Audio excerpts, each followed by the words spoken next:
It's 10 p.m. Do you know where your children are? Right now on the 10 o'clock news.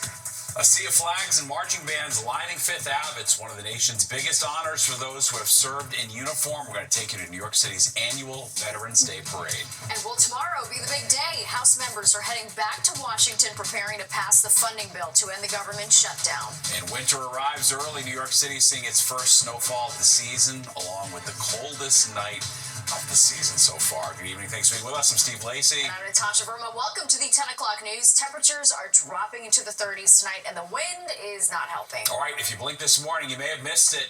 A quick-moving squall dropping flurries in the city. The dusting, a little preview of what's in store this winter. A different story, though, in northwestern New Jersey. Hampton Township turning into a bit of a winter wonderland, at least for November. A little bit, yeah. There. Chief Meteorologist Nate Gregory is at the weather wall tracking this unseasonable weather. I can't believe the feel-like temperatures, Nick. Yeah, it's been definitely a chilly day here with the wind that's been gusty and the temperatures that have been in the 30s. That's put wind chills in the upper 20s and low 30s. We'll take a look at them again in just a second. Right now, we're still holding the upper 30s to about 40 degrees in the area. Temperatures have actually risen a degree or two in the last hour. We're still now in our high for the day of 41 in the city, 40 out in the Hamptons, but it's right at the freezing mark for Monticello. And there's the wind. It's not quite as strong as it was earlier. We're still seeing, though, a 10 to 15 mile an hour sustained wind, and the gusts are still pushing 25. Occasionally, they're going to gust to about 30 miles per hour. So here's the wind chill numbers. Again, some upper 20s to lower 30s, most of the area. Definitely a chill in the air tonight. And it was a trace of snow, really over the colder surfaces, right? Grass, car tops, that kind of thing. Up to about an inch and a half in some parts of Sussex County there, the higher terrain of northern New Jersey. All right, nothing really happening anymore with snow showers. Just a bit of cloud cover around. That storm center, though, has departed all the way off to the north and east. And behind that, again, we've seen that strong northwesterly airflow. This next system coming through, not really to do all that much, going to kind of fall apart as it comes our way. A lot of clouds, though, overnight, and temperatures not really changing all that much. A couple of upper 20s well north and west, and we'll be in the mid and upper 30s around town and along the coast. Tomorrow, we're going to struggle to get to 50. Probably stays in the 40s off to the north. Could be a couple of rain or snow showers way up north tomorrow. Otherwise, sort of clouds and sun. Tomorrow night, again, not as cold. Coming out of this little cold core of air that we have today, upper 30s to the middle 40s. And then by Wednesday, I would say by Thursday, we get back into the lower 50s. But notice some streaks in the clouds here. The wind is still going to be a problem. A little breezy tomorrow. It's going to be even windier, I think, again, as we head on into Thursday. Natasha and Steve? All right, Nick, thanks so much. And light at the end of the tunnel, the longest government shutdown in history is nearing an end. House members are on their way to Washington for the final vote before sending the bill to the desk of President Trump. All right, Fox 5's Linda Schmidt live in studio, and this will be a relief for federal workers and, of course, those who rely on SNAP benefits. Linda. Yeah, absolutely, no doubt. But first, we're going to have to wait and see if all the House members are able to make it back to D.C. in order to vote tomorrow. Now, some of them, most likely, are dealing with flight issues, just like many other Americans all across the country, because of the shutdown. But when they do vote, the House is expected to pass the Republican spending bill that was passed by the Senate last night. Now, it will, among other things, restore food stamp benefits, known as SNAP, for millions of Americans, back pay for federal workers who have not been paid since the shutdown began October 1st, and get the number of airline flights back on track. As of today, airlines had reduced the number of flights by 6% at the country's 40 busiest airports. Now, Democrats shut down the government after Republicans refused to extend the tax credits for Obamacare. When those tax credits expire January 1st, Democrats say health care costs for millions of Americans will skyrocket. Now, the bill passed last night still does not include extending the tax credits. New York Congressman Hakeem Jeffries, who is the House Minority Leader, spoke out earlier tonight about the issue. I also spoke with a woman from the Bronx who receives SNAP benefits. Democrats will continue to press the case to say to our Republican colleagues, you have another opportunity to extend the Affordable Care Act tax credits and make sure that tens of millions of Americans all across the country in communities that Republicans represent, along with us as Democrats. I'm a type 2 diabetic, and I also have several issues with certain foods. So SNAP really helps me keep within that diet, that dietary that I need to is really important so that I don't, end up in hospital. Now, here in New York, Governor Hochul recently decided to use emergency funds to pay SNAP benefits to recipients, people like Diana Ramos, who you just heard from. But that is not the case in many other states, and the U.S. Supreme Court decided today not to intervene and force the federal government to immediately begin paying full SNAP benefits across the country. Steve and Natasha, back over to you. All right, Linda, thank you so much. And with the government shutdown causing huge travel problems, some flyers are opting to use smaller airports to minimize their headaches. We found a lot of people at Westchester County Airport in White Plains who paid more for their plane tickets just to avoid those long lines and delayed flights at the other area airports. Well, the departure board there showed very few delays and cancellations, and in some cases, flights were actually running ahead of schedule. And what's going on down there? No, this is our backyard. It's worth every penny. We were supposed to fly out of LaGuardia, but because of all the shutdowns and the staff problems and everything, they moved us to a smaller hub, Westchester, in hopes that we get out. The Transportation Secretary is warning even once the government reopens, it could take some time to get the national flight system back on track. And stay up to date on the vote to end the government shutdown by downloading the free Fox Local app. You can scan the QR code to take the news on the go. Well, a somber tradition this Veterans Day, President Trump observing the day by taking part in the wreath-laying ceremony at the Tomb of the Unknown Soldier in Arlington National Cemetery. He delivered a speech praising our troops, saying everything our country has achieved is because of them. And here in New York City, the annual Veterans Day Parade marched up Fifth Avenue. It's the nation's largest commemoration of veteran service. All right, Fox 5's Haley Fixler brings us the sights and sounds. My grandpa was in the military, and I came to see him along with everyone else who works for our country. For many New Yorkers, that personal connection is what brought them to Fifth Avenue on Veterans Day, braving the wind and the cold to watch more than 20,000 participants in the annual parade. For others, it was simply just a chance to say thank you. We need to honor our veterans and pay respect to them. They've sacrificed so much for us. So we'll just stand here all day. We want to thank all the veterans, all those who sacrificed themselves all through all these years. And today, Our Veterans Day protect our country, and we really value that. I'm here to thank our veterans for our freedom. There's no place I'd rather be. My flag and my belt. Their gratitude means a lot to the veterans at this parade. You can see that, they wave. They don't just stand there. They wave to you and they smile. It's a good feeling. Each marching band, float, and military unit is a tribute, a reminder of a service and a sacrifice. It's comradeship. It's guys that have been through what you've been through. But it all goes back to reflection. The parade started solemnly with a wreath-laying ceremony to honor those who served and who paid the ultimate price. In Flatiron, Haley Fixler, Fox 5 News.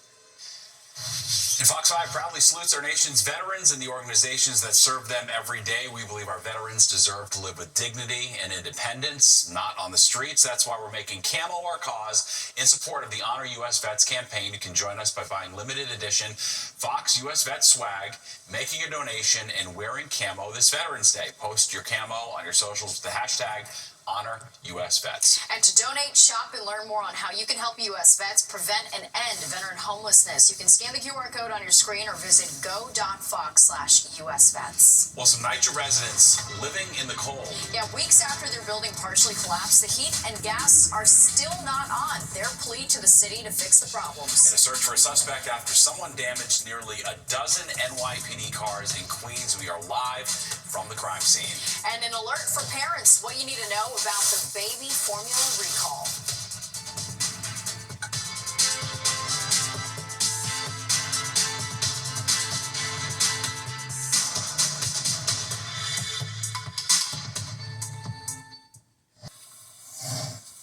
Many residents at a NYCHA housing complex in the Bronx say they have no gas weeks after part of the building collapsed. NYCHA has handed out hot plates and slow cookers to people who live at the Mitchell houses in the Mott Haven section.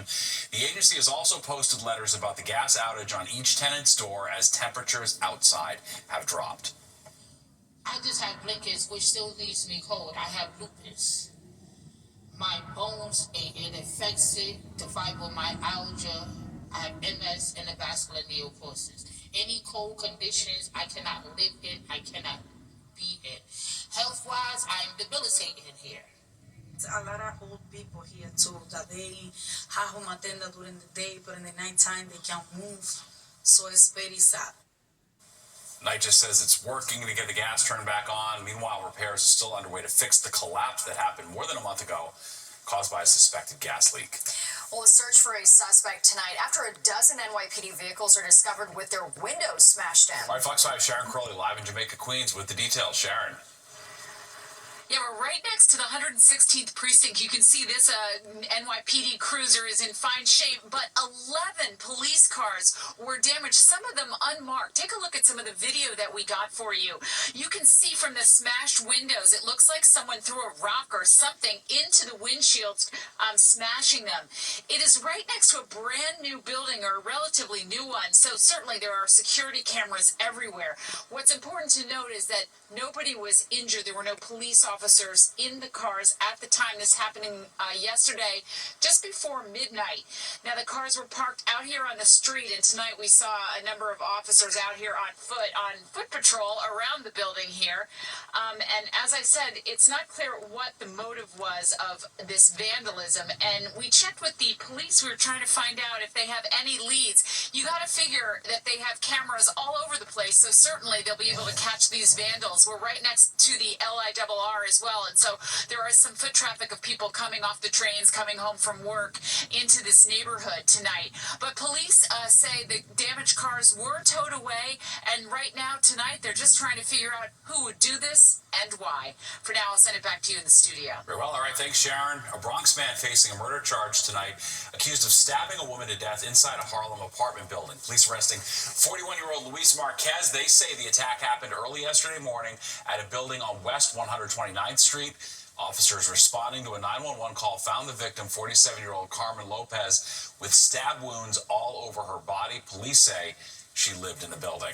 The NYPD is looking for a man accused of scamming people on Facebook Marketplace. He's wanted in connection to at least 3 thefts in Brooklyn last month. Police say in 2 of the cases, the suspect arranged to meet people selling cameras, used a fake Zelle payment, and then took off with the cameras, each worth about $4,000. In the 3rd incident, cops say that he got away with about $3,700 worth of Pokemon cards. President Trump's proposal to create 50-year mortgages getting mixed reviews. The idea being floated as a way to ease the affordability crisis and jumpstart the housing market. The 50-year mortgage would create smaller monthly payments stretched over a longer period of time, but many aren't buying it since it would mean paying more interest over the loan's lifetime and leave some people still trying to pay off their home into their 80s and 90s. Some sad news in the entertainment world tonight. Actress Sally Kirkland has died. She started her career as a model before becoming a regular on stage, film, and TV. She's best known for sharing the screen with Paul Newman and Robert Redford in The Sting, and for her Oscar-nominated role as the title character in the 1987 film Anna. Friends of Kirkland established a GoFundMe for her medical care this fall, saying she fractured bones in her neck, wrist, and hip.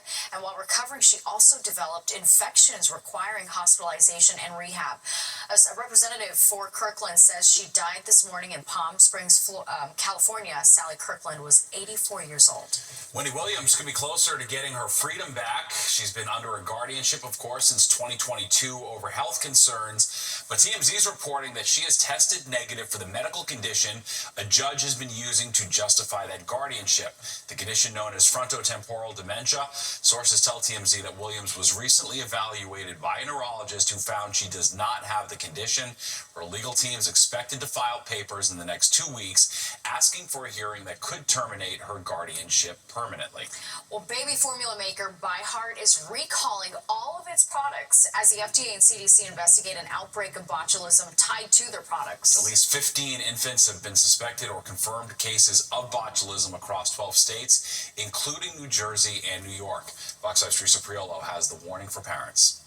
They're one of the latest hot formulas to hit the baby market. Organic, certified clean, filled with promising ingredients, and the closest thing to breast milk a parent could want. But now, ByHeart formula is at the center of a nationwide infant botulism outbreak, affecting at least 15 children in 12 states, including New Jersey. The babies are between 16 days and 5 months old and are all hospitalized. We have offered the FDA and the CDC and the California Department of Health full access to our facilities and our unopened cans of infant formula. Unrestricted. The first case appeared November 8th in California. Since then, the company has recalled all of its product and is urging families to immediately discontinue its use. The name of the bacteria is called Clostridium botulism, but it's the botulinum toxin that the children under the age of 1 in particular are very, very sensitive and particularly sensitive to. The reason being is that their gut, their intestinal lining is not mature. So they ingest something called spores. Spores are the inactivated form of this bacteria, and these spores go into the gut and they germinate. It could take 2 weeks for symptoms to show, but once they do, you must seek medical attention immediately. It causes things like droopy eyelids, kind of a weak cough, weak crying, kind of a very tired, lethargic baby. If left unchecked in some cases, it can actually progress to where it affects the muscles that control breathing. Sometimes babies have to be put on respirators for a period of time. So as you can imagine, it is a very serious issue. As a matter of best practice, experts say if you were using ByHeart, make sure you clean all your surfaces that the formula might have touched with hot water in order to kill any bacteria. In Clifton, New Jersey, Teresa Priolo, Fox 5 News. Yeah, pretty awful. Yes, yeah. very. Well, celebrating our nation's heroes, we take you around the region for today's big events honoring veterans. All right, plus our nonprofit is helping vets heal. It's a unique program pairing horses with veterans. Both are overcoming obstacles. I'm Jody Goldberg on Long Island. We have that story coming up.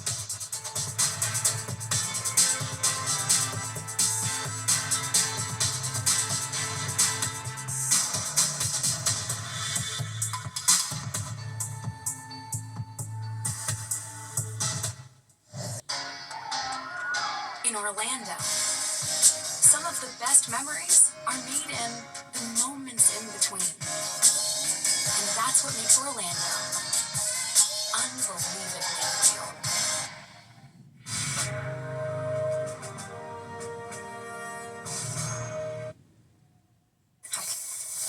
Welcome back. An outpouring of community support at the Calverton National Cemetery in Wading River. Because of the government shutdown, the National Cemetery could not hold its annual Veterans Day parade, so members of the local police union had tribute of their own outside the cemetery gates. People came out throughout the day to pay tribute, and the police department says it was a heartwarming sign of appreciation for veterans. Indeed. Well, heroes, of course, come in all shapes and sizes. Some even come on 4 legs. Horses on Long Island lending support to veterans through a special therapy program. Fox 8's Jody Goldberg introduces us to the leaders behind the nonprofit Helping America's Heroes Heal.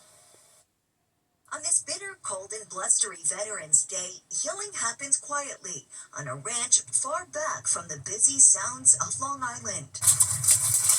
It's called the Warrior Ranch Foundation, a nonprofit that pairs veterans and first responders with rescued horses free of charge. Thank you very much for your service today and every day. Eileen Shanahan came up with the idea. She says it's her way of giving back.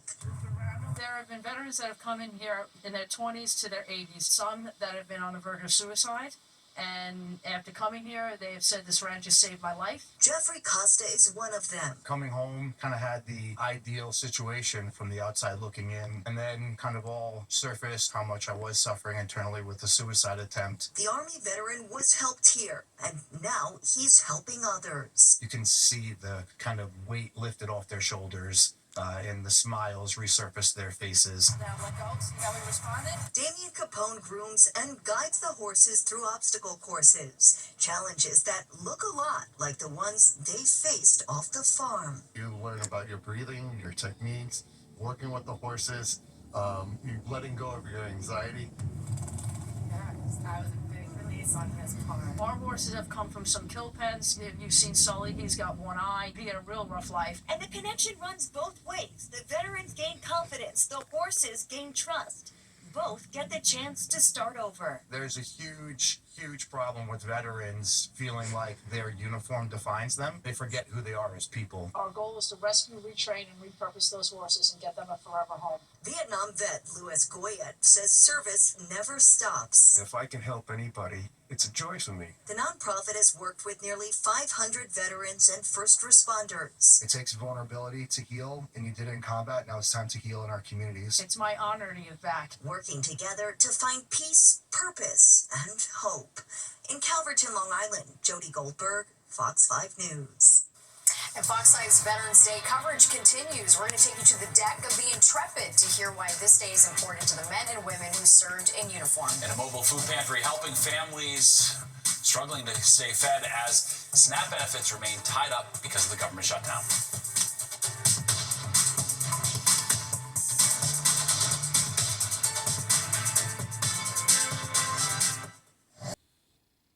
You're watching the 10 o'clock news.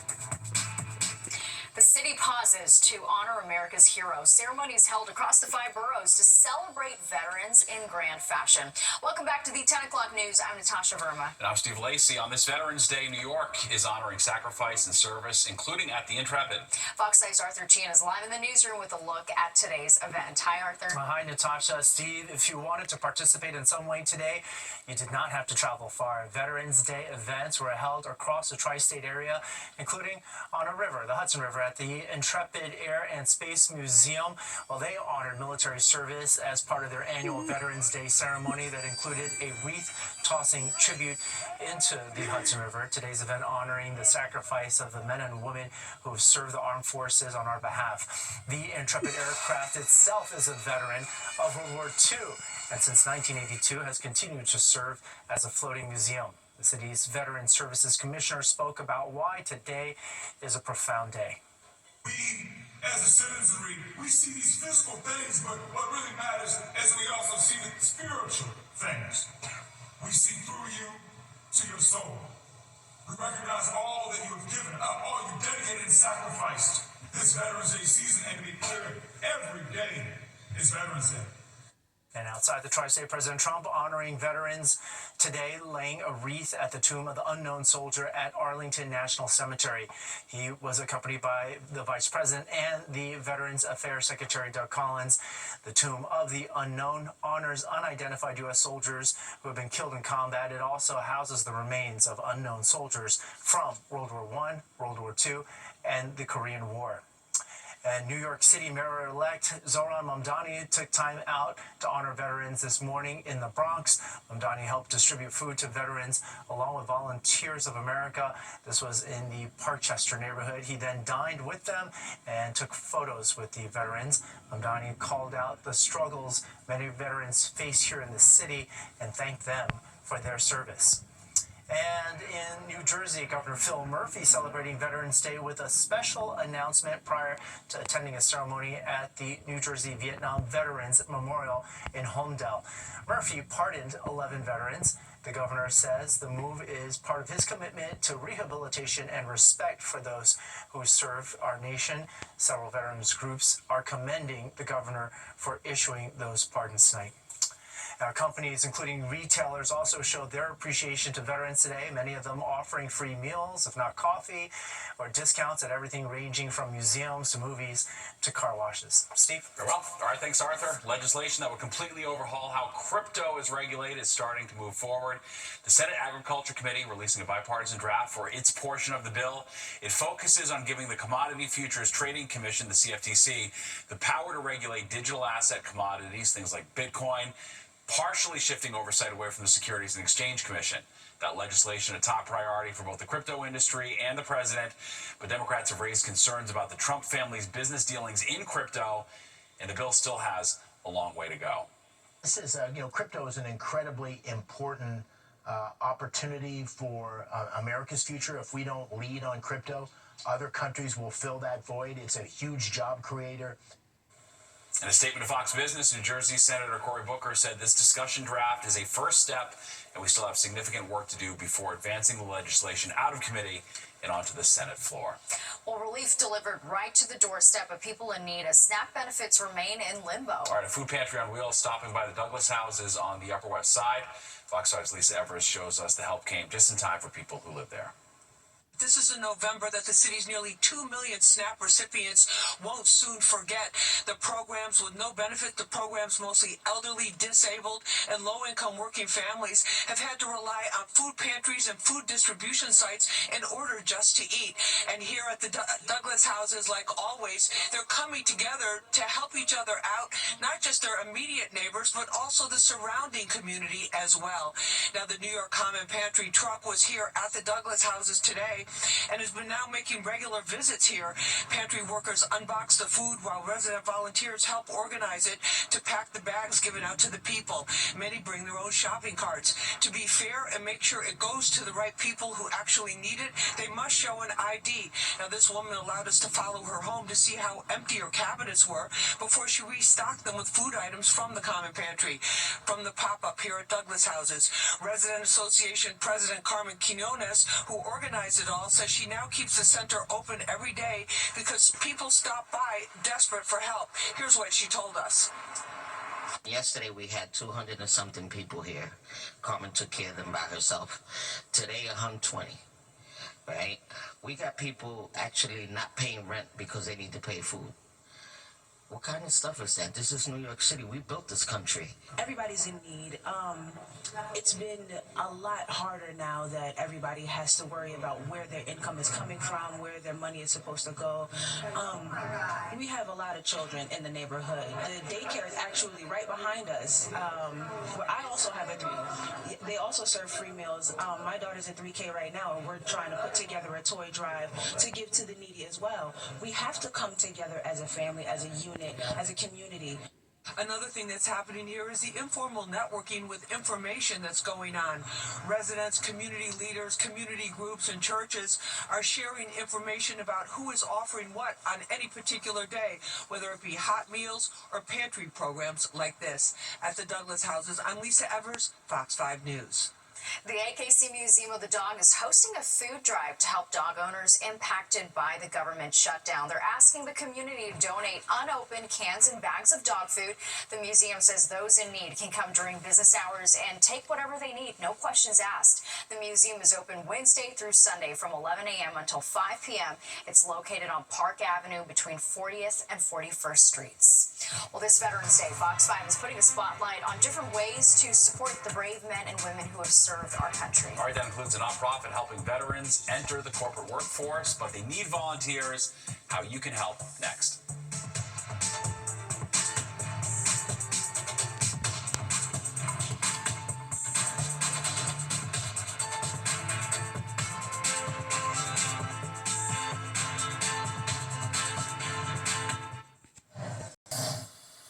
Metro North unveiling a special train car in honor of Veterans Day. It features a special wrapping that pays tribute to every branch of the U.S. Armed Forces. The front, as you see here, wrapped in a design resembling an American flag, while each side displays silhouettes of iconic military equipment, such as a Coast Guard cutter and an Army Black Hawk helicopter.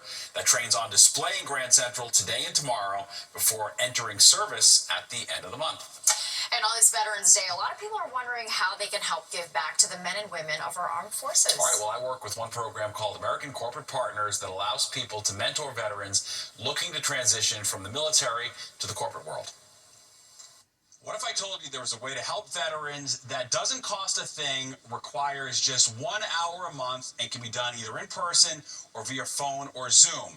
Well, there is. It's called American Corporate Partners. ACP is a nonprofit that acts as a matchmaker between veterans and or their spouses and connects them with people to help them transition to a career outside the military. Over the years, ACP has helped 39,000 post 9/11 veterans or active duty spouses find great jobs or develop their careers. We have a wait list now of over 1,000, and at any point in time, we really could use mentors. Right now, the demand for mentors has never been greater. I'm just here to vouch for the fact that whatever value I've been able to provide, I've received back tenfold from the people I've mentored through the program.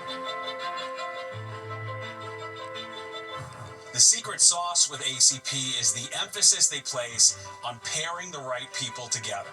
I hear all the time about mentors that they're in touch with their proteges from years ago. I have one that I'm working with, and he's still in touch 15 years later. So these connections, a lot of the times, they last for a long time.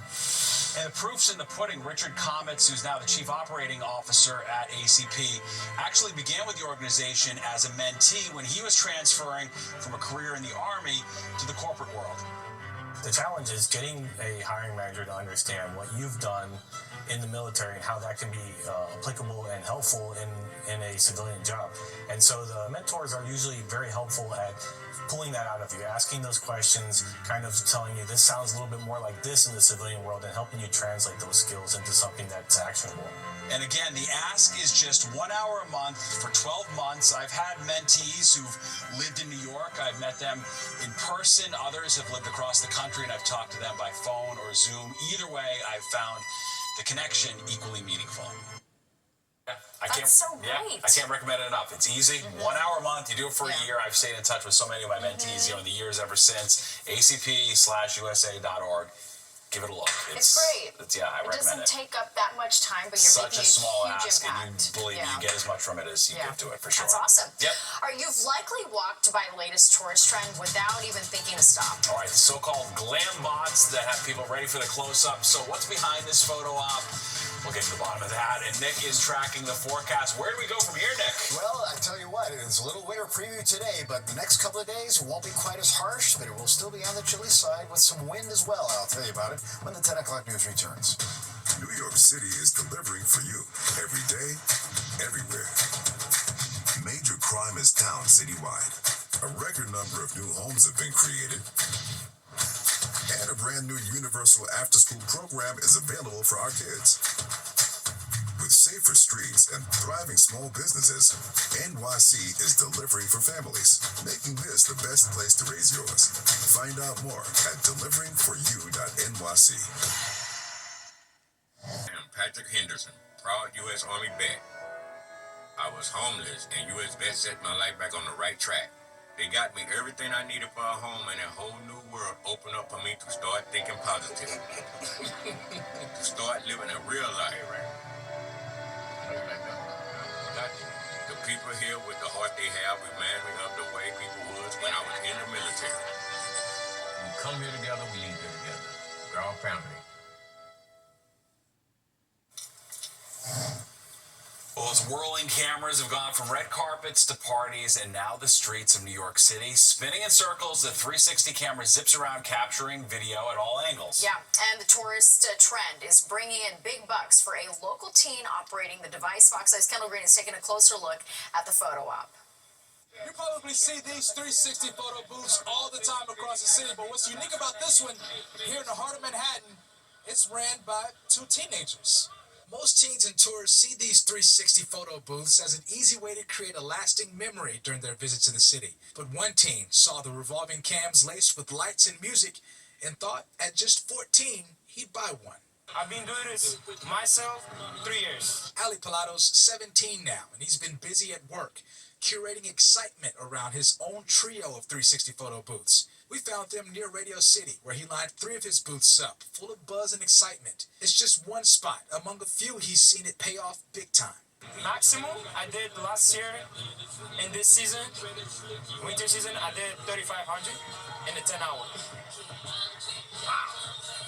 You're 17. 17. Though they're banned in Times Square, one of the top tourist destinations in the city, tourists share they're glad to get their shot in the lights near Radio City. We are dreaming about the long time ago for the New York City that is become true. It was a really great experience. Yeah, it's a really great area. It goes to show for him, New York is a special place for a young kid with a bright idea.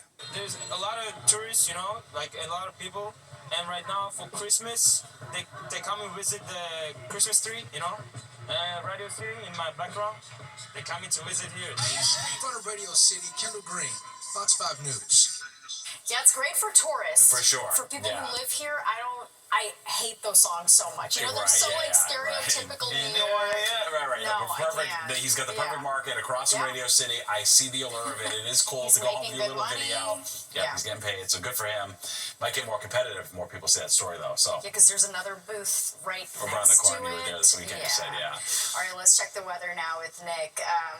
This is a great time to be in New York with the Christmas lights now out, and it's nice and cold outside. It is, and had a couple of snow flurries for atmospheric enjoyment, and there you go. And we had all of that today, right? Cold, wind, and snow flurries. Now we just have some of the wind and some of the cold. The snow threat is gone. You're taking a nice shot of the George Washington Bridge tonight. We still have a lot of clouds overhead, and the temperature really going nowhere after a low of 33 this morning, the high 41 this afternoon, 56.43 is the average. We're not going to get back there for a couple of days at least. 74.24 the records. That's 2 days in a row for the year 2017 with record low. Sunrise 6:38 down 4:41. It'll be again combining with clouds at times tomorrow. 41 still. The temperature's been kind of holding steady with a west wind. Humidity on the drier side. Pressure still rising pretty steadily now at 29.88. And the temperatures have kind of been holding their place as well. In fact, we're up another degree now. Islip now 42, 39 Belmar up to White Plains and Poughkeepsie, extending into North Jersey, some high 30s there. And still, we're seeing a little bit of a temperature jump here, 3-4 degrees from 24 hours ago. That's when we started to get into the core of the colder air. And now we're starting to get a little bit out of that core of the colder air. It's not to say we got a big heat wave coming up here, but at least it won't be quite as harsh going into tomorrow, although it will still be a bit breezy like it is right now. Winds averaging 10 to 15 miles per hour out of the west. Notice a little southwest component to it. That's probably why their temperatures are holding up just a little bit now. Mid-20s gusts, and that's still producing wind chills pretty much in the upper 20s to mostly lower 30s now. Wind chill about 36 in the city. All right, here are the highs for the day. Again, way below average. Low 40s on the island to the Midtown area, upper 30s there, Hudson Valley. And you can see a lot of these are actually our current temperatures going on. And going through the Northeast, 30s there to Providence and Concord, westward to Rochester and Cleveland. The 40s from Philadelphia on southward. And those 30s even went further westward again today. Detroit 36, Cincinnati 38. So you can kind of see that we've been right in the core of that colder air right now. And we'll start coming out of that as we go through the next couple of days. All right, satellite view. Got some clouds. The snow showers that were threatening everybody here today, they're gone. A few happening out west. That's a little weak system that's coming in from the west, but it's going to kind of fall apart and kind of lose its guts, let's say, as it comes towards us. Maybe a little bit of rain and snow shower activity way off to the north tomorrow afternoon, but closer to home is just going to be some clouds. And again, here's another view of that core of that colder air over the northeastern part of the country. Look at Miami. They were 83 yesterday, 68 today, so big difference. 59 New Orleans, 70s to Dallas to up into Kansas. Des Moines recovered nicely. So did Minneapolis. They were only in the 30s yesterday. Denver 39, Salt Lake mid-60s, 50s Seattle, 70 San Fran, 88 in Phoenix. All right, here's Futurecast overnight. And again, the temperature's kind of holding in place here, right? Upper 20s to the middle to some upper 30s with a fair amount of clouds. Tomorrow, clouds, some sun. We'll get close to 50, probably somebody hit 50 or greater parts of New Jersey, and it stays in the 40s in the Hudson Valley. Tomorrow night, and again, not as cold. We get a little less harshness here. Upper 30s to the middle 40s, and then a windy Thursday, though, and we'll see temperatures get back into the lower 50s, but again, that's still below average for this time of the year. 39 out the door in the morning, and then we'll see a fair amount of clouds with temperatures in the lower 30s in the suburbs. 49 tomorrow, but again, it will still be a bit of a breezy day. Windy 52 Thursday, stays breezy 51 Friday. Good looking days though. Saturday we'll see the less wind, but also a cooler day at 48. Some rain may threaten Sunday at times, up near 60, and then we're back down to windy and cool weather Monday on into Tuesday. Natasha, well. All right, thanks, Nick. Well, the Big Apple is going miniature in the Bronx. All right, it's part of this year's holiday train show, the iconic landmarks that will be on display, albeit in a very tiny size. All right, another sign of the season. The New York Botanical Garden is getting ready for its 34th annual holiday train show. Our cameras were invited in for a sneak peek today. The train show has become a holiday tradition here in the city, and this year it features 30 model trains traveling through more than a mile of track. The miniature and magical landscape includes about 200 replicas of New York landmarks. Able to now see folks coming with their own kids who visited when they were children. We have people coming in groups of adults. We have people coming on date nights to our evening programs, and it's It's just really a fun holiday experience for people of any age. Holiday Train Show officially opens on November 15th and runs through January 11th. Well, Target rolling out a new customer service program. It's known as 10-4. Employees within 10 feet of a customer need to smile, make eye contact, wave, and be approachable. An employee who gets within 4 feet needs to greet each customer and initiate a warm, helpful interaction. Earlier, we stopped by a Target in Clifton, New Jersey to see if customers had noticed a different shopping experience. You notice anything different? I mean, I think it's a good thing. I mean, I would always try to be nice to people, especially if I'm running a business. I mean, you gotta tell somebody to be nice. I mean, that's not how it works then, right? Are they all secretly robots? 4 feet? Yeah. Smile? Who knows? That's the future. All right, Target knows they're in a race for your dollars ahead of the busy holiday shopping season. Their latest sales figures show a decline, and they're hoping this could be a way to give them a boost. All right, this might make you smile. It's the day many fast food fanatics have been waiting for. Here's something that you can get from McDonald's. They brought back its McRib today. Like always, it's only here for a limited time. The McRib has been making its way on and off menus since 1981. Pickly, oniony, barbecue goodness. There you go. All right, there's more than 10 o'clock news straight ahead. We'll be right back.